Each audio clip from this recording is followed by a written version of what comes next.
I might knock your camera.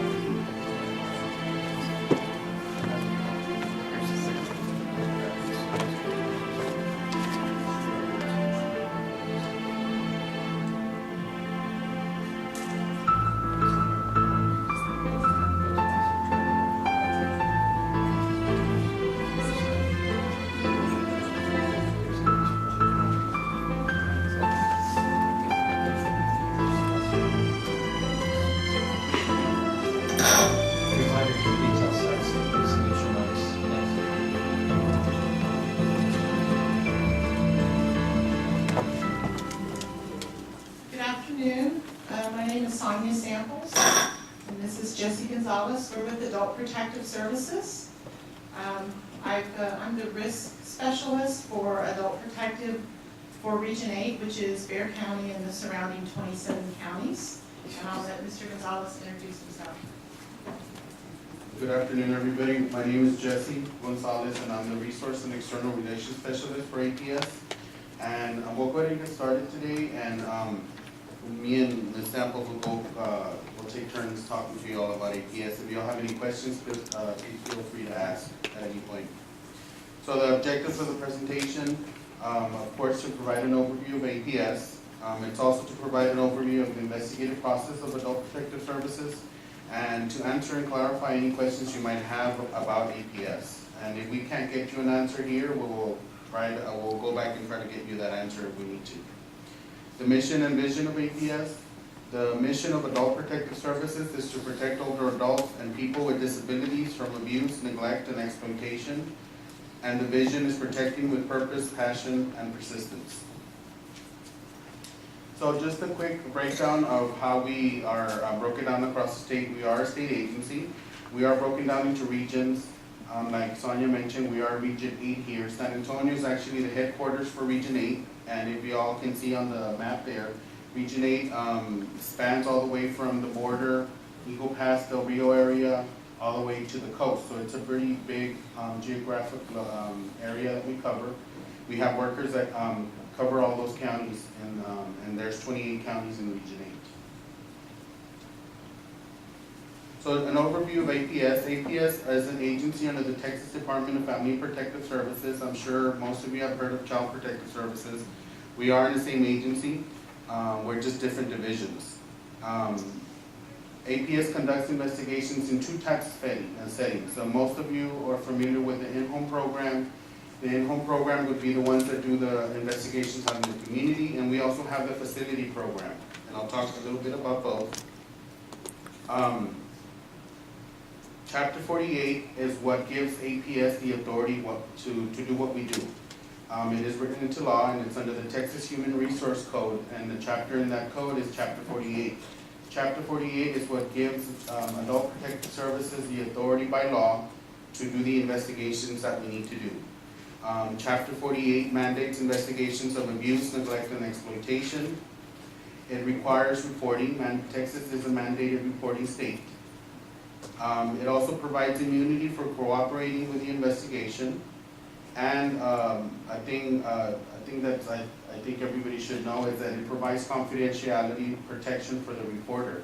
So any cases, I know a lot of people in the community are worried, well, if I call in the case, they're going to get upset because they're going to know it's me.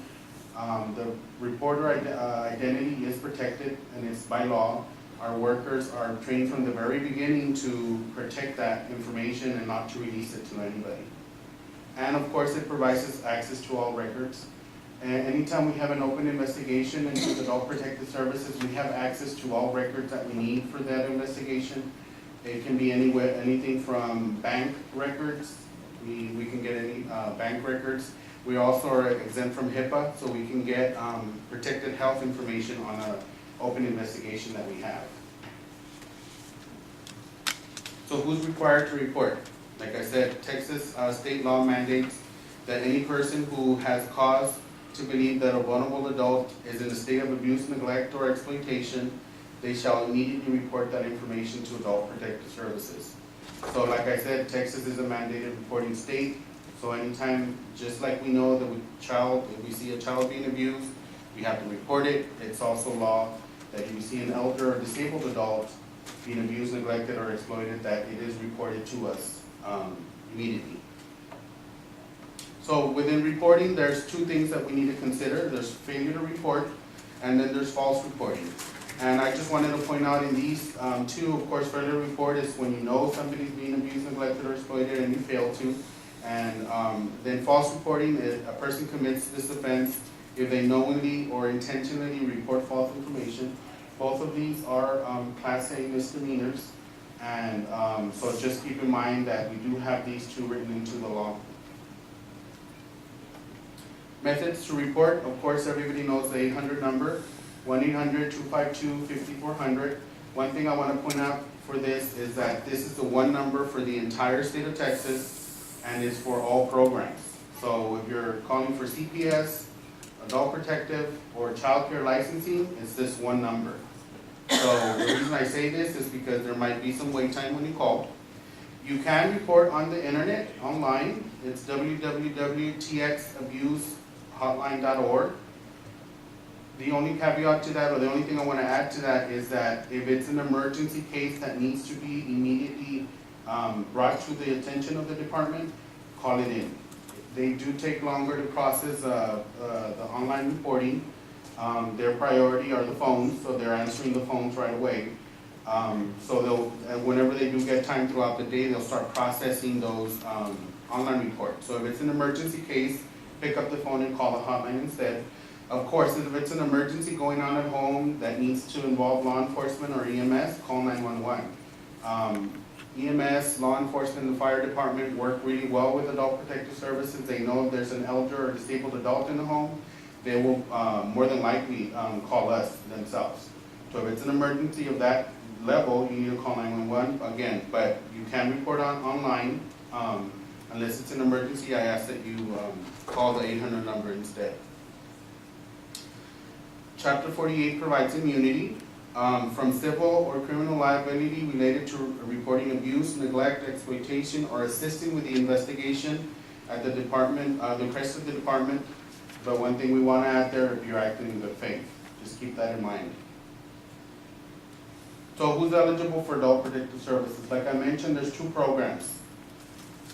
In the facility side, it's a person receiving mental health and or developmental disability services in state supported living centers, state hospitals, community centers, HCSs, state centers, privately operated ICFIDs.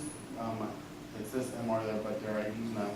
So these are the facility programs that actually go and investigate any reports of abuse, neglect, or exploitation in the facility side. There's also the in-home side. So people who are reported to be abused, neglected, or exploited they have to meet one of these two criteria. Aged 65 or older, that's considered elderly in the state of Texas, or they're between the ages of 18 and 64, but with a substantial disability. Okay, so if they meet one of these two criteria and they're being abused, neglected, or exploited, they would meet criteria for adult protective services.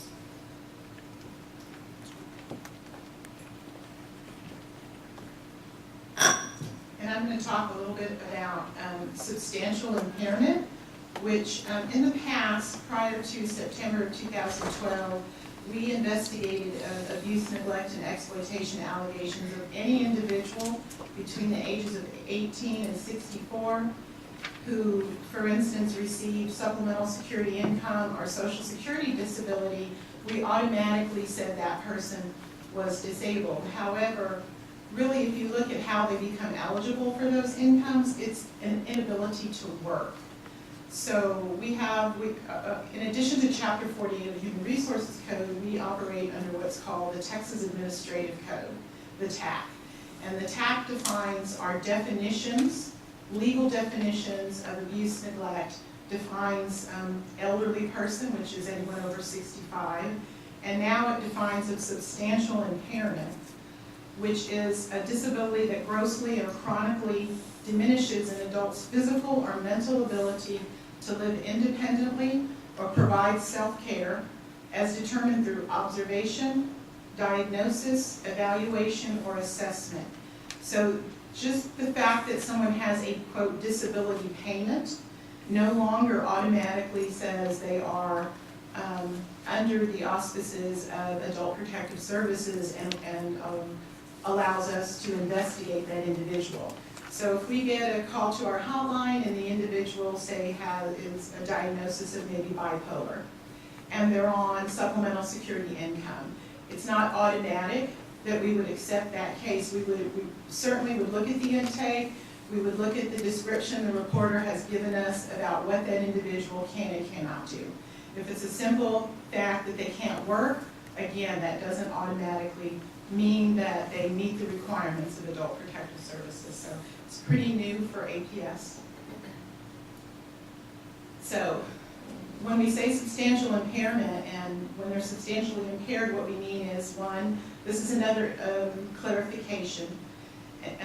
An individual between 18 and 64 who has been determined by the Department of Aging and Disability Services, or DADS, to qualify for the following Medicaid waiver, long-term services and supports.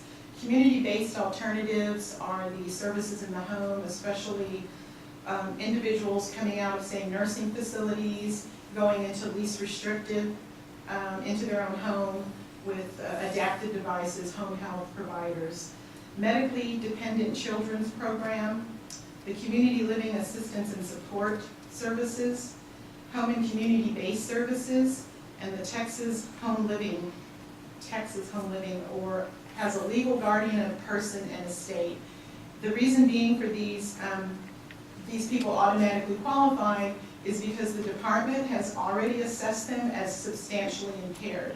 Either DADS through their local authorities for a person, say, with a developmental disability. Once they're diagnosed, they've been qualified for service, that substantial impairment has already been determined, so it's not necessary for us to go through that. Also, anyone who's been appointed a legal guardian, by the definition of incapacitation, automatically is substantially impaired. So, another new aspect of how Adult Protective Services does their investigations is the type of individuals we consider alleged perpetrators that commit abuse, neglect, or exploitation. In the past, it was just a caregiver. Now we say caretaker. And we have defined different relationships. Family members are treated differently than a paid caretaker or an unpaid caretaker. The reason being is paid caretakers are trained and are expected to be skilled, and of course are going to be held to a higher level than an untrained, unpaid family member that has stepped in to take care of that disabled adult or elderly individual. And then we also, it's an ongoing relationship, and by ongoing relationship, the next, yes, it's a personal relationship with frequent and regular interaction, a reasonable assumption that it's going to continue, and it has to be established beyond a contractual relationship. I know a lot of people, if you read the paper and watch the news, you see a lot about the scams that are run on elderly individuals.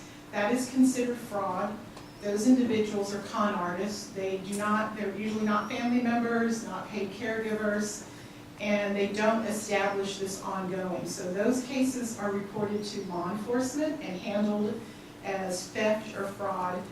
However, Adult Protective Services can become involved because as a result of those people being scammed of their money, they find themselves in situations of neglect. So that's how we get involved in those type of situations. So again, unpaid and paid caretakers, unpaid, a guardian, a representative payee who establishes, or any person who establishes themselves as accepting the responsibility of taking care of that elderly adult or disabled adult. And it does, again, excludes paid, and then paid caregivers, or caretakers, are employees of a home and community services agency that's licensed under the Health and Safety Code, and those are through the Department of Aging and Disability Services. Also includes individuals who are privately hired. So the types of allegations that we investigate, the first one is abuse.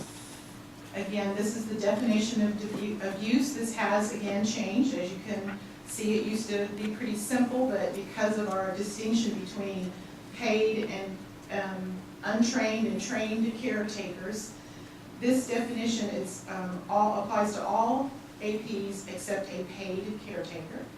And they knowingly, recklessly, or intentionally act or failure to act, including reasonable confinement, corporal punishment, inappropriate or excessive force, or intimidation which caused physical injury, death, or emotional harm. And the difference between a paid and unpaid is that exception. With a paid caretaker, it's caused or may have caused. So it doesn't have the physical injury or the emotional harm or, well, of course, the death. It may have caused the injury, rather than with a family member, we would have to actually have evidence that that person was harmed. And again, it's because we expect paid caregivers that are employees of home health agencies to be trained, not only in how to proper care of elderly and disabled, but in what abuse, neglect, and exploitation are, and they're held to a higher standard. So the types of abuse is physical abuse, and they relate to the penal code sections that are here, the sexual abuse and emotional abuse. And some of the indicators that our investigators are trained to look for: the fear, anxiety, and nervousness that is in the alleged victim as well as the alleged perpetrator, the refusal or the reluctance to talk in front of the perpetrator or the caretaker, disorientation or confusion, agitation, and again, that agitation could be between conceived for the victim or the perpetrator, contradictory statements, bruises, burns, and unexplained injuries. This is a individual, actually that's a female, whose caretaker obviously was very severely abusing her and beating her.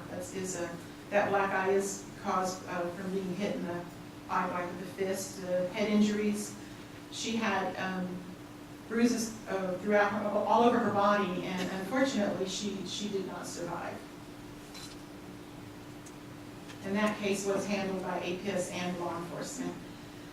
Sexual abuse is defined as non-consensual sexual activity, which may include but is not limited to an activity that would be sexually oriented offense under these chapters of the Penal Code.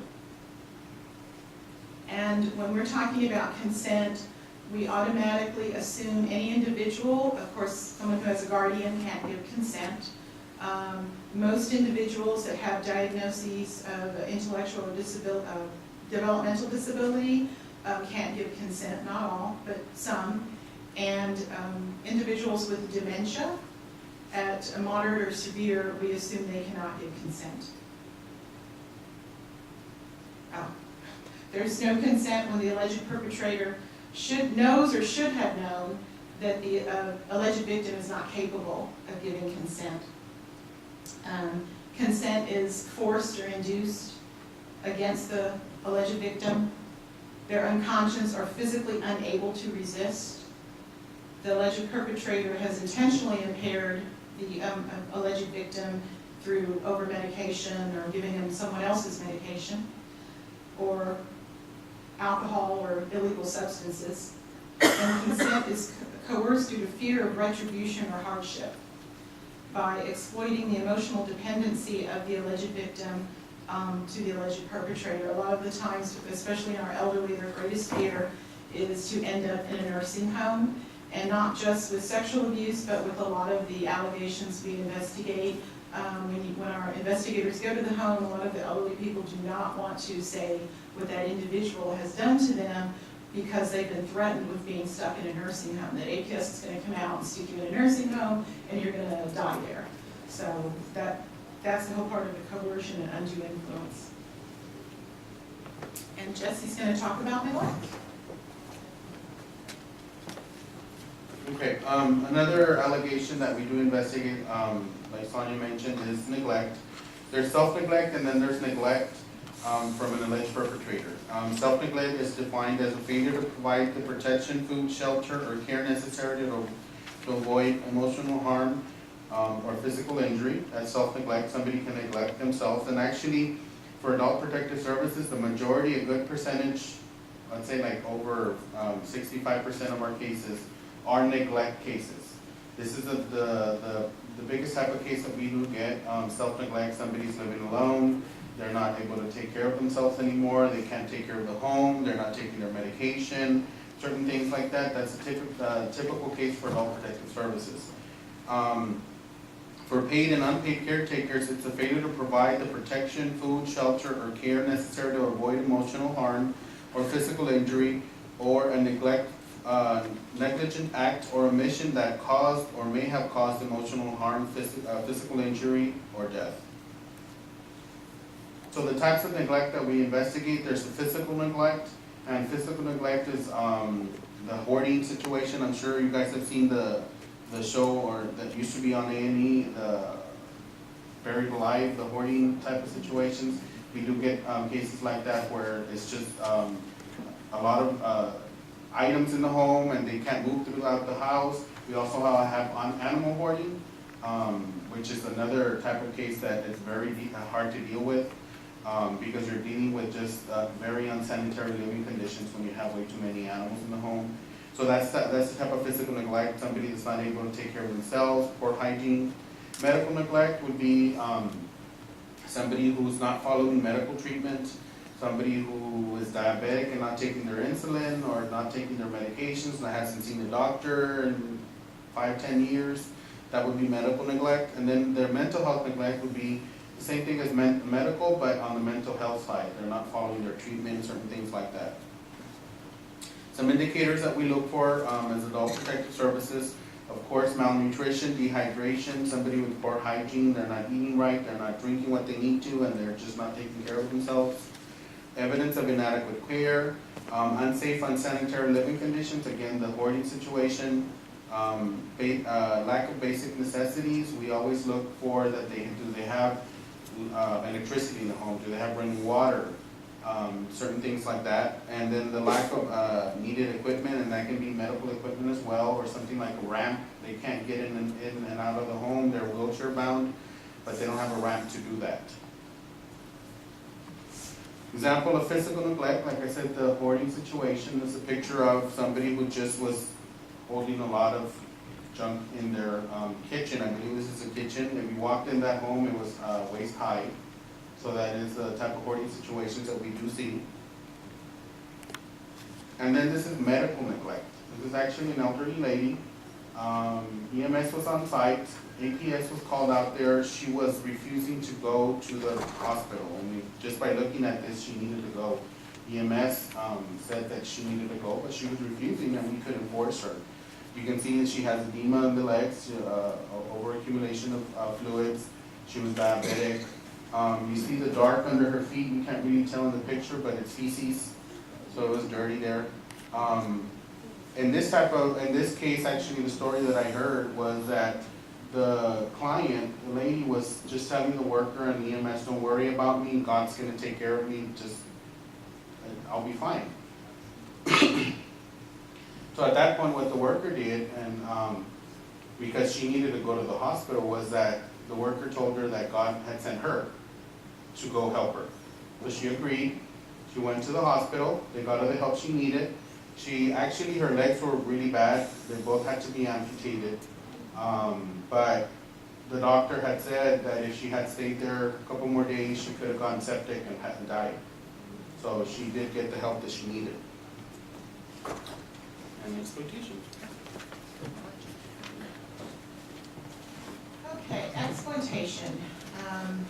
This is the definition: illegal or improper act or process of an alleged perpetrator using or attempting to use. Once upon a time, we had to prove they actually exploited, the act had occurred. Now it's just if they attempt to exploit. The resources of the alleged victim, and that includes their social security number, so identity theft is now in there. For monetary, personal benefit, profit, or gain without the informed consent of the alleged victim. And again, by the same definitions apply earlier as when I was talking about sexual abuse as it does here. Someone who's under a guardianship or has dementia, we assume they cannot give consent, and any reasonable person should assume that. So there is no informed consent when it's not voluntary, when it's coerced, when it's given by the alleged victim who the actor knows or should have known is not able to give informed consent. So some of the indicators that our workers look for are signing checks made out to someone else, frequent checks written to cash or to their caretaker, the discrepancy between the resources and the living conditions, and this, we see this a lot.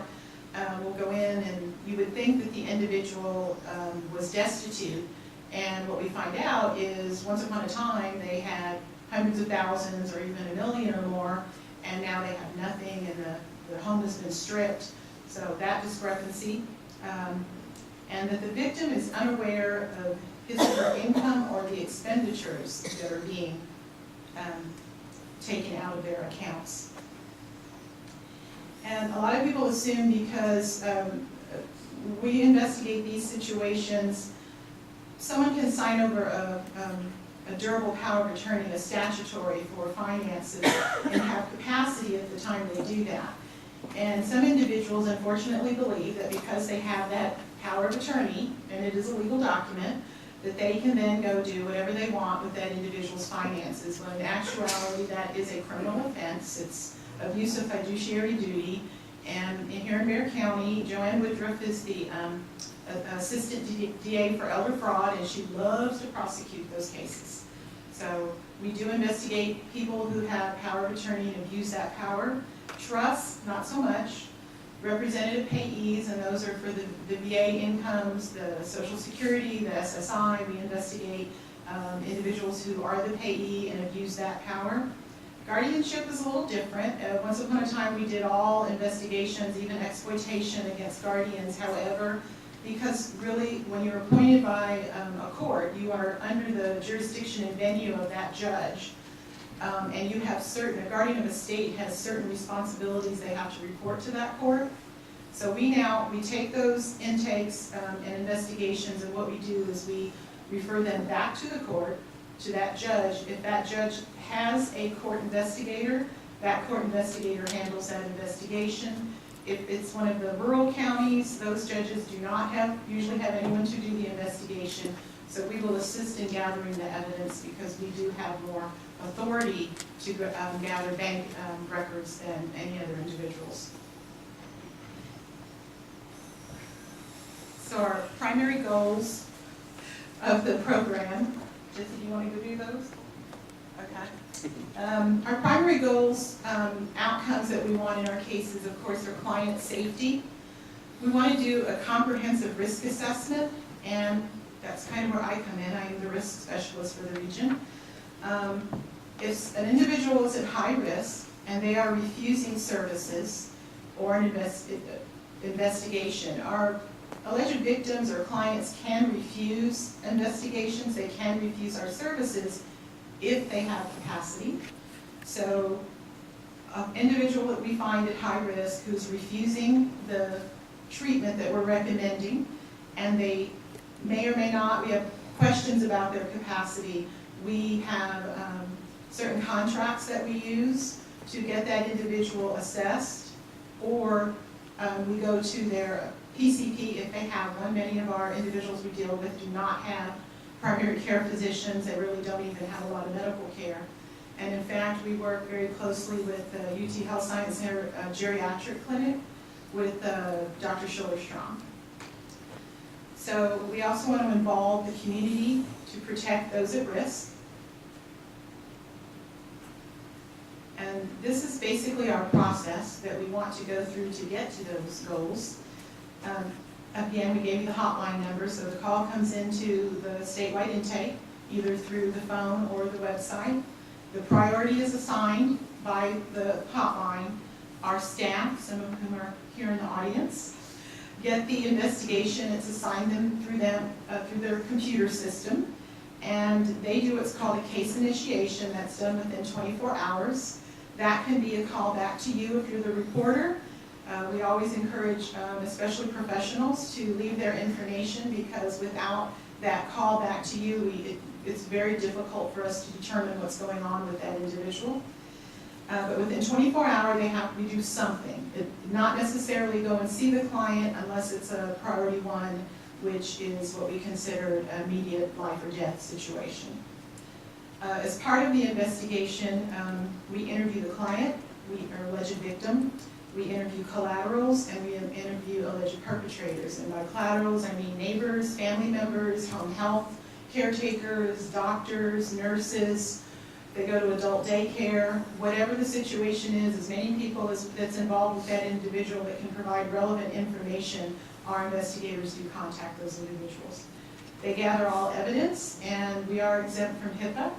So that includes psychiatric, medical, bank records, anything you can think of for the type of investigations that we do. We have legal access to. The individuals who share that with us have immunity for sharing, from prosecution for sharing that with us.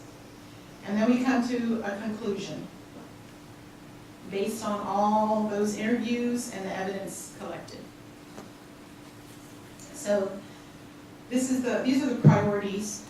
Statewide intake staff, they assign the priority. However, our specialists are the experts in the communities they work in, and they determine the final priority. And a priority one, the face-to-face has to be done within 24 hours, and those are the life and death situations. Priority two, it's a threat of serious harm. Our face-to-face is done within 3 days. All other types of abuse or neglect is 3-day face-to-face with the alleged victim. And priority four are the exploitations that are not leaving the individual at risk. If an individual is a victim or alleged victim of exploitation and they're going without necessities, that would be considered a priority two, and we would see them within 3 days. So earlier I was talking about high risk and refusal. These are the rights of any APS client. They can refuse to cooperate with the investigation. They cannot stop the investigation. Once upon a time that was true, that they could say, I don't want you to investigate, and we actually had to walk away. That is no longer true. We can continue that investigation whether they're cooperating or not. And many times without their cooperation, due to maybe fear of the alleged perpetrator, we have been able to prove those cases even with the individuals, the victims, telling us it is not true. They can refuse protective services, again, if they have capacity. They have the right to participate in service planning, if they have capacity. There are first point of contact. Once we say something's valid, we go into our service planning stage. We always involve the client in what should and shouldn't be done to address those issues we've identified. We always try to do the least restrictive alternative possible to keep them as independent as possible. The one thing we never ever get involved in is if our clients are refusing medical treatment based on their religious belief, and that religious belief is well established. We do not interfere with that. We would not approach the court, whether they have capacity or not. We would never approach a court, say for a guardianship or a removal from to a hospital, anything like that, if it's established religious belief. And they have the right to a court-appointed attorney ad litem, and those are appointed in the legal actions that I'll talk about. So our protective services and what we can do emergency food, medications, other kind of medical supplies, and emergency shelter. We do, like I talked about, the psychiatric assessments, we pay for that. We do heavy house cleaning and minor home repairs. We secure alternate living arrangements. We facilitate services provided by other agencies. Some of these services are done on an emergency basis, and we can, for a very limited time, cover the cost, but not for long term. And we also provide counseling and information and referral. So, the legal alternatives. When I said that our clients have the right to a court-appointed attorney, these are actions that Chapter 48 allows us to take for individuals, most of whom would say have questionable capacity or capacity to consent. And capacity to consent is very specifically defined in Chapter 48. It's a concept probably you're more familiar with, maybe calling it informed consent. It's very similar. It's at that moment in time. Does that individual understand the consequences of refusing the services of the APS specialist? And we do use medical professionals that go into the home at that moment and assess that individual, and they fill out a document that we then would present to the probate court here in Bexar County. That's an emergency order. It allows us to remove that individual to either a safe environment or to the hospital is usually where they go for stabilization. It doesn't allow any kind of invasive treatment, just diagnostic testing and stabilizing treatments. Court authorized entries when we cannot get into an alleged victim's home for whatever reason, and we have very strong evidence. It must be very strong because this basically is a Fourth Amendment right to search and seizure. We can get a court-authorized entry, and literally law enforcement is ordered to kick the door in to get us in the home. We do have to have, like I said, evidence that that individual is in a life-threatening situation, and that if we can't get in that home, they could possibly die. It's very, very rarely used. We can petition to prohibit interference with our investigation or protective services, and no individual has the right to interfere with our ability to provide services to a willing client or to do our investigation, and that includes guardians. They cannot interfere or stop us from providing those services or doing our investigation. And again, those orders go through the probate court. We have access to all records. Again, I mentioned we were exempt from HIPAA. Normally, all it takes is for us to send the request with the law explaining that the person we're requesting those records from is exempt, protected under immunity for participating in or cooperating with our investigation. If that doesn't work, we do use this, and it's been used very rarely. Usually we have a lot of cooperation to access the records, and that's a court ordering you to release those records to us, be it a medical facility or a bank.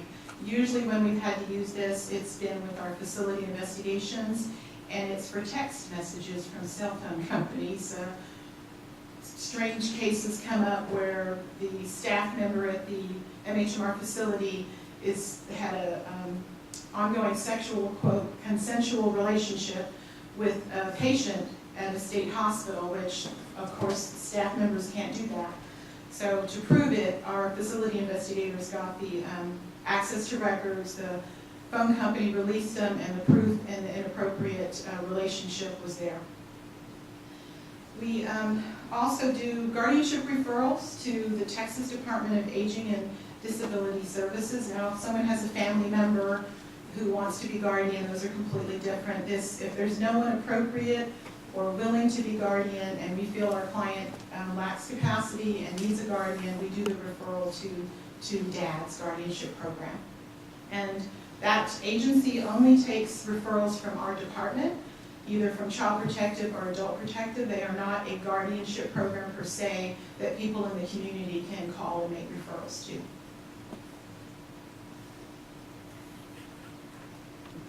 Is it still me? Okay. Things to remember. If the client is determined to have capacity, they may refuse services. Not all outcomes may be what APS or what the community would prefer, and our goal is always to stabilize the situation at hand. This is just a slide that shows the continuation, a continuum of services. As you can see, the least restrictive, the referrals.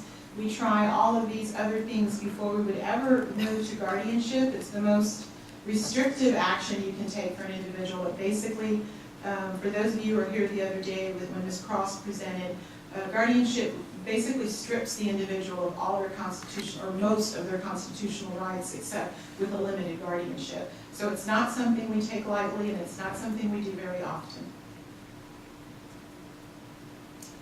Here is our contact information. Jessie and I are listed on there.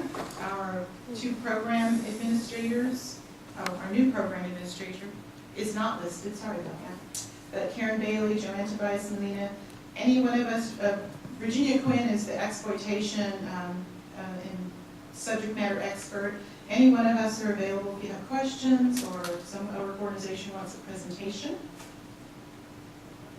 And again, these are the numbers to report abuse. And I want to mention we do have a board, CAPS, and some of their members are in the audience, and they basically recruit volunteers. We are very restricted, as you can imagine. We're a bureaucracy, and we have our rules. And there are things that some of our clients need that we are not allowed to pay for, even though we want to. And our board very graciously raises money. They take donations. They assist the staff in many, many ways. They're a great board. If anyone's interested in speaking to one of them, they are here. We're always looking for donations and volunteers and people who want to serve for adult protective services, and primarily it is for Bexar County, correct? For Bexar County. So, any questions? I think if I know the process of child protective, when they move the child from the home, and they have these places where they can send, foster parents or whatever. You have that for like adults where you move them to somewhere safe, temporary, or you have like a shelter or something. The question for those of you who couldn't hear is, like Child Protective has specialized placements when they remove children. Unfortunately, no, APS does not have that luxury. We rely on nursing homes, assisted living facilities that are through the Department of Aging and Disability Services. For our individuals with developmental disabilities, we rely through the local authority. I think ACOG is going to be here this afternoon. They have homes that are specialized for those individuals, but unfortunately APS does not have that. We have emergency funds where in some situations we can pay for the placement for a short period of time, but we do not have the placements themselves, unfortunately. I have a question. Regarding VA funds, what kind of rights do you have as far as investigating VA fiduciaries?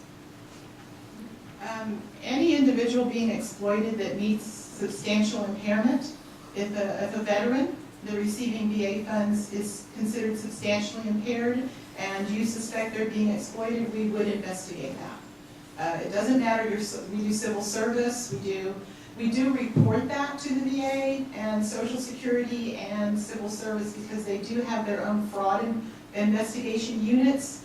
However, we are mandated by the state of Texas to do those investigations. A lot of the times they are taken over though by the fraud units for those entities. Now, how much variation is it between state to state on these laws?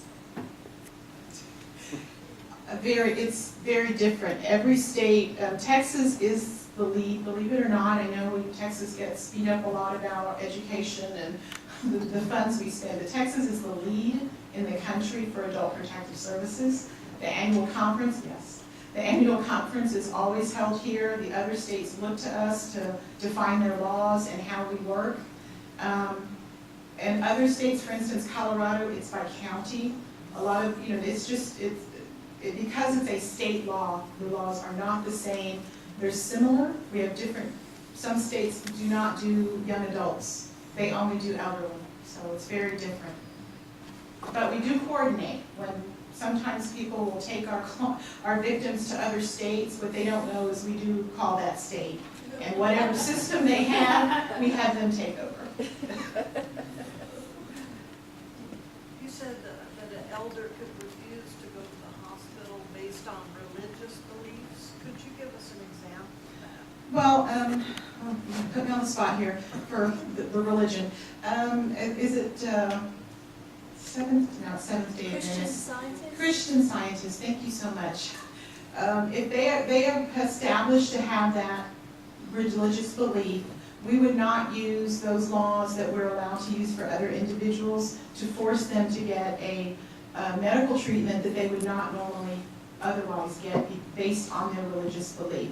It doesn't mean we wouldn't intervene, it doesn't mean we won't try other things. Those of you familiar with like the curanderos, we'll do anything within reason to get that person assistance. It's not just religious beliefs that we try to work within, but to force them using a court order, we would not do that. Doesn't mean another individual can't approach the court for that. We would not do it though.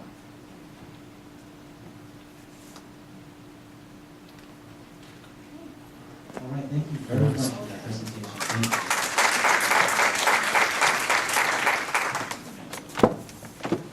Okay, our next presenter is Geriatric. As you know, that we have a little bit of a time change due to the morning speaker being absent. She is scheduled to talk at 2 o'clock, which is about 40 minutes from now.